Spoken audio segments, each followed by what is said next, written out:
You know, people always say woodwinds are the hardest to sample. Honestly, the hardest thing for me was explaining to my parents that I spent rent money on a virtual piccolo. No, mom, it's not a flute, it's a piccolo. Totally different. Live from the spare bedroom orchestra pit, I'm Kitarraman. In the last episode, we reviewed the brass libraries I use and have used. Today, we're moving a few staves up into the score and diving into the woodwinds. If you missed the last episode, check my profiles feed. When I first started, my orchestration teachers warned me. Woodwinds are the hardest section to sample. And you know what? I didn't really find that true.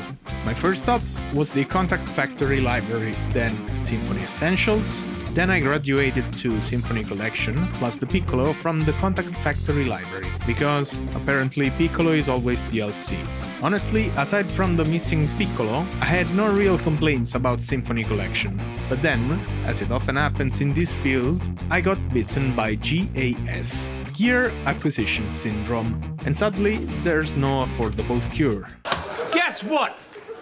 I got a fever, and the only prescription is more cowbell.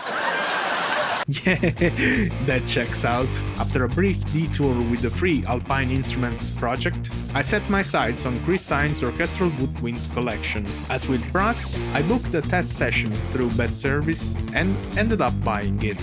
Eventually though, I had the same issues as with Hines brass. Extended range I didn't really need, and a tone I couldn't quite bend into shape.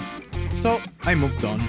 This time to Infinite Woodwinds by Aaron Venture. I omitted Nucleus here because it only has ensemble patches and a few soloists, but no piccolo. Cinewinds, on the other hand, has the piccolo, but usually just one patch per instrument, and no ensemble patches. Here's why that matters in plain English. Ensemble patches are great for quick sketches, but they fall apart when you want polyphonic parts, and those parts play in unison as you experience a volume loss. A single solo patch means you're using the same samples twice, hoping the notes align so perfectly it doesn't sound like they're singing into a fan. Now, I loved the tone of Cinewinds, but after a bit of forum archaeology, I found promises of ensemble patches going back years. And then the kicker.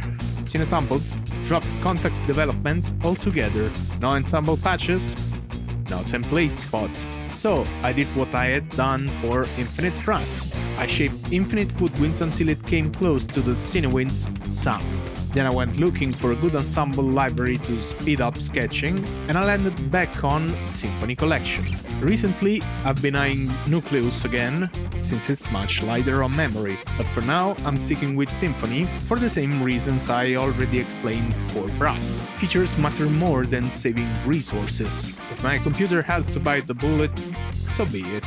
That's a wrap on Woodwinds, the 6th video in this series. If you're enjoying the ride through my orchestral template, keep following and don't miss the last episode. I'm Kitarraman, and I'll see you soon.